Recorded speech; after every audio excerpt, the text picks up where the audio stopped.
It's hard enough for our dyslexic kids to learn to read and write in English, and now we expect them to learn a foreign language too?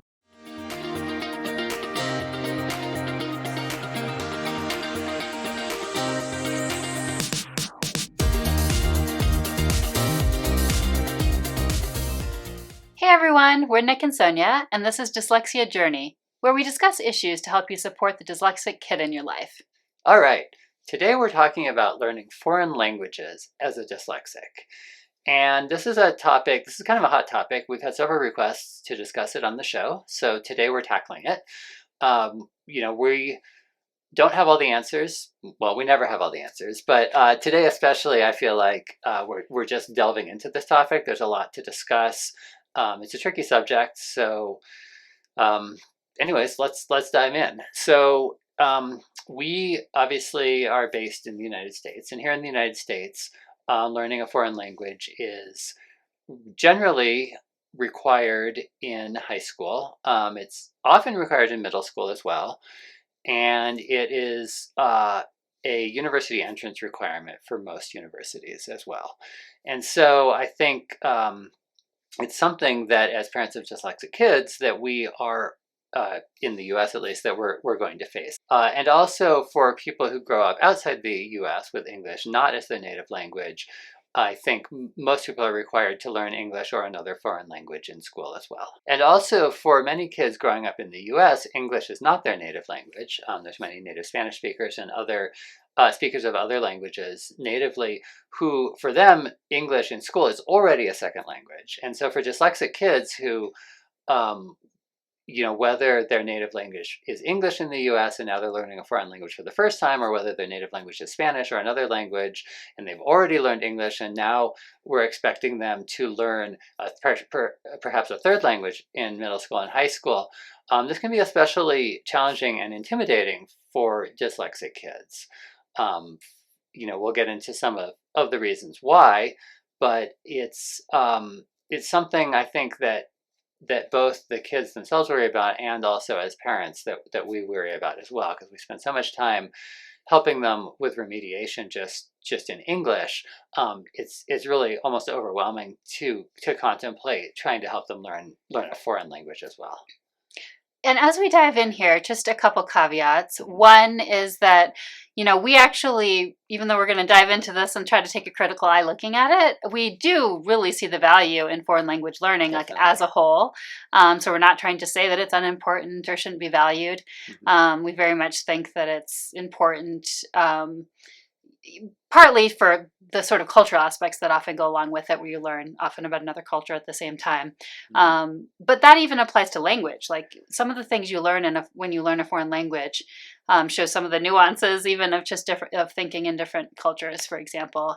And it's also just a really important intellectual exercise to try to learn another language. So we definitely want to emphasize that we see the value in that. And then the other thing is just simply kind of like we mentioned already, that we're coming from the perspective, as you can see, of native English speakers. So there's probably a lot more nuances and other aspects that could be covered by someone else as well, coming not from that perspective. So diving in just a little more before we start to get to trying to think about what some solutions might be and what some tips might be for the current way things are, let's talk a little more about the problem. So we kind of divided this into three, and the first one's just sort of the basic of what you're probably already thinking, which is that there's going to be similar challenges that dyslexic kids face in English, reading and writing, for whatever the foreign language is that they're studying. So there's going to probably be difficulty with spelling. There may be difficulty as well with reading, possibly skipping. Often it's skipping words or sometimes skipping lines, finding one's place, that kind of thing. Like all those same challenges are going to apply still to the foreign language as well. Right. Learning a foreign language it's another language arts, and so language arts is often the most challenging class for our dyslexic kids, and so adding a second language arts class on that, one in which they don't have the sort of verbal and oral familiarity to fall back on, makes it especially challenging. Right. So that's a good point, actually, Yeah. because, we don't, the part where we are hearing it at home, so, from birth potentially, obviously helps a lot already with English and being able to, make guesses on things and often use some of that to help in order to sort of have your own compensation as a dyslexic person. Right. And then the second thing I wanted to mention is the concept of phonetic languages, which are languages that are each part of the word more directly has a particular sound it makes. So you probably have noticed, in English, we are not a phonetic language. So, our vowels are often pronounced very different in different words. But some languages, for example, Finnish, which, I have background in, and then Spanish is also more like this, are much more directly, you write certain letters and they're always pronounced the same. So I think that could potentially be helpful to someone learning to read and write in a language. However, I think it's important to note that there's still a lot of aspects of dyslexia that still apply even with a phonetic language. And so, For example, like the concept of verb conjugation, which we don't really think about a lot in English, even a phonetic language like Spanish does have the verb conjugation where the sort of ending of the verb changes depending on whether it's the first person or second person, etc. And so even though it's phonetic and it's always pronounced the same, and you can sort of hear all the letters as you pronounce it, still just having to learn that concept, I think, can be a little challenging. Or even if the student understands the concept, it's often will be the same beginning of the word, right? And so something that a lot of dyslexic people do is see the beginning of a word and then sort of assume the ending of it, or when maybe not even realizing they're doing it. They look similar. The words look similar to them, and so then that each time that's conjugated, it potentially could look like the same word. And similarly, the same thing applies still about leaving out sometimes the middle of a word or seeing a similar word that looks similar and then it's thinking it's that word. So all of that still applies even with a phonetic language. Right.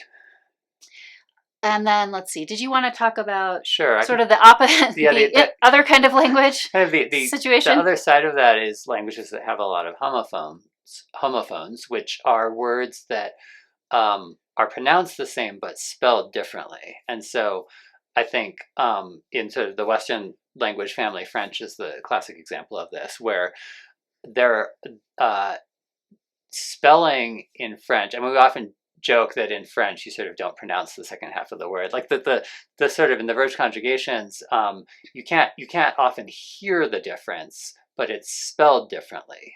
And so when you study French, which we actually both studied French in school, it's traditionally you have to just kind of memorize those spellings, and then it's counted, incorrect if you don't spell the word correctly, even if you pronounce it correctly. And so that one might think would be especially challenging for our dyslexic kids, to, not only do you have to sort of memorize these arbitrary spellings like you sometimes feel like you have to do in English, but you don't even have the sort of the pronunciation aspect to fall back on there.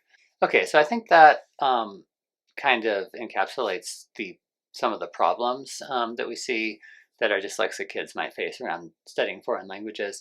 So let's start talking about some solutions. So first of all, I think dyslexic or not, it's generally understood that the best and easiest way to learn a foreign language is through immersion. And that is kind of, rather than learning to sort of translate specific words and memorize verb conjugations, it's really getting immersed in the language, listening to it, trying to speak it, etc. And so that's not how I was taught French originally in school. I did a lot of memorizing spellings and verb conjugations and stuff. And then when I actually got to French-speaking countries, I realized that I didn't really even know how to carry on a conversation. So it was not necessarily the best way to learn. And I think, Yeah, and I mean, it was similar for me. I felt like I thought I had that part down pretty well, actually, but I still was often really not quite on with the cadence of the language. So there's definitely like a flow of how people mhm, actually talk, even if you've learned, basically, like you might even learn, emphasize the first syllable always or things like that. But there's still this natural cadence that's different in mhm, how native speakers actually talk. mhm, And just as a little aside about about the immersion, I actually took Latin also in high school, and my Latin teacher was such a big believer in immersion that he didn't even let us look at the written language for quite a while as we started to first learn it. Even though, of course, it's not really a living language anymore. So I thought that was kind of funny. But yeah, he just really believed in that like here at first, and he very much also approached it in ways that were very oral like that. So that's good. And I think the good news actually now, for those of us with dyslexic kids now who are just starting this journey, is that at least our experience with our two children having studied foreign languages in the U.S. in starting a little bit in elementary school with some Spanish and then in middle school and high school, is that the focus has shifted to a more immersive approach. In elementary school, they kind of did it through song a little bit, and then in middle school and high school, more emphasis on conversation and comprehension, oral comprehension, and things like that, and less emphasis on the sort of traditional aspects of learning a language, like the details of the spelling and the sort of reading and writing aspects. So I think that's actually good news. I don't know if that's universally true across the whole United States. Obviously, we're only in one particular state in Colorado, but it does seem to be shifting that direction. hmm Yeah. yeah, probably because of the importance of, I'm guessing it's, more about just seeing the importance of actually being able to converse and use it in that way is my Hmm. guess. So the next big solution besides, learning immersion as like a really important and more helpful way for dyslexics to learn the language, and maybe for everybody, right, is just the question of should foreign languages be required at Hmm. all? And I think it's really gets into the broader issue of how much choice students should have probably over different electives and Yeah. different subject areas and all of it. Yeah, it's a good question. I mean, I'm torn on this because I do agree with what Sonia said earlier about all the value in learning foreign languages. And I think, especially in the US, we don't emphasize this as much as, at least as a lot of European countries do. We sort of take it for granted in the US that we don't have to learn another foreign language to sort of be worldly and get along in the world anymore. On the other hand, like, does it really make sense if someone maybe doesn't feel like they're ever going to use a language, that particular foreign language, and it's like really, causing difficulties for the rest of their curriculum and Right, what they're doing to have to require it specifically. right. And so it's interesting because there are definitely some other schools, sometimes specific to dyslexic students, that have very different approaches. I don't know enough to know specifically how they handle foreign language, but I do know, 'cause this is kind of from TED Talks and things like that I've seen where there's more the emphasis on particular strengths or Mhm. more like the style of learning, but more focus maybe on hands-on learning type things. So hands-on science, hands-on engineering, it's just more the focus Mhm. of the school. Mhm. So you could think of it as sort of a whole school-wide like approach kind of thing, or I think we could think about it a little more like should there just be Yeah, more choice? Should there just be more choice and like we yeah, don't maybe make as big a deal out of it if every student doesn't have a particular right. category instead of like we've had the approach of people being very very broad in what they're Yeah, taking. yeah. I mean, in general, I'm in favor of much more choice and sort of student directed learning. So, um, I do, but I am torn on this one. Well, and I guess Yeah. actually one more little thing there too is that it could be also considered exceptions could be considered an Hmm. accommodation, right? So Yeah. that's also a possibility, which starts to lead into our next area, which is some Right. specific tips, because, right now we don't have a completely immersive method. Right now, foreign language is required. So what can be some tips for dealing with the way things are right now? All right. So we have 6 tips that we will cover here. And the first one is to think a little bit outside the box. So one example of that is you could consider, as a foreign language, having your child learn American Sign Language, or ASL as it's commonly called. That's actually an offering in both districts that our kids went to. ASL was an option, and that is a completely different type of language, one that is much more visual spatial, and one that uh, I think tends to appeal to dyslexic kids especially. And I wonder, it might even be possible, if it's not offered in your district, to have it count. Like if they take it somewhere else, they might be able to get credit for it. That's just something to look into. Yeah, you could look into an online course Mm-hmm. or a university or a community college course. Okay, the second tip we kind of already talked about, which is to look for curricula that emphasizes immersion and comprehension and oral expression as much as possible, and that de-emphasizes the written sort of pedantic details that have traditionally been emphasized in learning foreign languages. So number 3 is to really follow your child's interest always. In our case, our daughter had taken some Spanish in middle school and, liked it pretty well, because again, in our district, they were emphasizing, at least in the classes she took, they were emphasizing a lot the oral expression part. But she really wanted to switch to French in high school. And, I just wanted her to think about it carefully. So, I mentioned to her definitely the thing about, Spanish being more phonetic than French and things like that. But I did it very carefully, because I could tell she was excited about French. We have a connection to French in the family. And so she felt like she was really connected to it and really, really wanted to learn it. And absolutely she did choose that for herself. And that was the most important thing, because she's the most engaged with it, because she really it's important to her to learn it. And it's actually one of her favorite classes now in high school. Yeah. I think, in no small part because she really felt like she chose it. Yeah, along with some of the other tips going pretty well for her that we're going to talk about. Right. So I guess that leads right into number 4, which is that she has had a lot of success with accommodations in French class. And so it can be tricky, because often the spelling, when they're doing the written parts, the spelling is very much counted. But there's a lot of ways first that the accommodations that you traditionally might use, like in a social studies class, for example, could be used. Like when she sometimes has more of a presentation that has slides, she's able to pre-record it. And so that's, again, it's really the same thing as for English for her, that it's hard to go back and forth between her, bit of outline or phrase or something on a slide and actually speaking it, and to do that fluently, and unless she memorizes it, which she's done before too sometimes, but just depending on the situation. So you can use kind of the typical accommodations for most things. Yeah, another accommodation that she asked for and was granted was an oral part of the test, where there's a recording of something that she has to listen to and then answer questions about.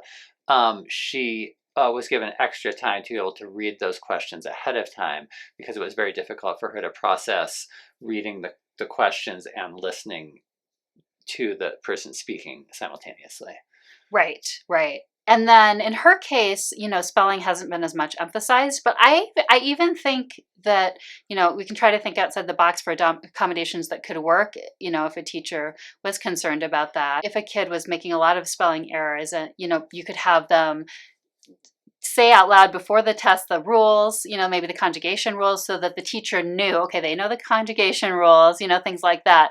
So that if it's a conjugation issue, that the teacher can determine, is it really the comprehension aspect of it? Are they understanding the rule and how it's supposed to be? Is it really more of a spelling issue, or what's happening there? It would take a little more discernment on the teacher's part, but I do think it's possible to have some accommodations around that if we think outside the box.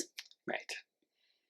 So, and then did you want to do tip number 5? Sure. Okay, so tip number 5 is, again, to either seek out instruction or to supplement the instruction that your child is getting with approaches that speak to your child's strengths. So maybe that is music. Song is a great way to learn foreign language. Or maybe it's a more visual spatial approach, whatever that might be. It's difficult sometimes because we get stuck in sort of the traditional way that things have been taught and that our children are expected to learn specific material. And so it's helpful kind of just to step back and again, it's again a little bit thinking outside the box, but kind of thinking of alternative approaches to getting some sort of comprehension and foreign language mastery in there. Yeah, and I want to add in that there's, like YouTube videos of cartoons in a different language. Those can be really fun for like really hearing a lot of the language. And sometimes you could even put on, might go a little fast, but it's helpful if it's a cartoon because it's often a little bit slower. You could even have then the words going by at the same time if you like. And just other shows too, if you're trying to get that sort of immersive feel. And then the last tip number 6, is don't assume it's going to go badly. So I think we're worried about how our dyslexic kids will be able to handle kind of every new thing, really. And we were especially worried about foreign language and about our daughter learning French because of the reasons we discussed. And but it's really important not to assume or not to sort of expect that things are going to go badly. And this is true in all areas, right? I mean, often if we expect things too much, then they actually happen. And letting in our case, letting our child really choose the language she wanted to study really went a long ways toward her ability to actually thrive in learning that particular language. And then just being confident that you will notice. I mean, I think you notice pretty quickly if there's issues, and then next step might be to try to talk about accommodations more with the teacher, and then hopefully getting towards some of those other bigger solutions, though, if need be, where there could be, if a kid's really struggling with it, that maybe there could be an exception made. Okay, so thanks for listening. This is again an important topic, one where we obviously don't have all the answers, but hopefully that discussion was useful. We'd like to hear from you. What are your experiences with your dyslexic kids learning second and third languages? We're also really curious to hear from international folks, folks who, folks outside the U.S. Who have learned English, dyslexic folks outside the U.S. who maybe have learned English, or people in the U.S. who English was not their first language, who are dyslexic and who have learned English. We're sort of curious how that experience has been. What's your experience with learning different languages? How do they compare, etc.? Let us know.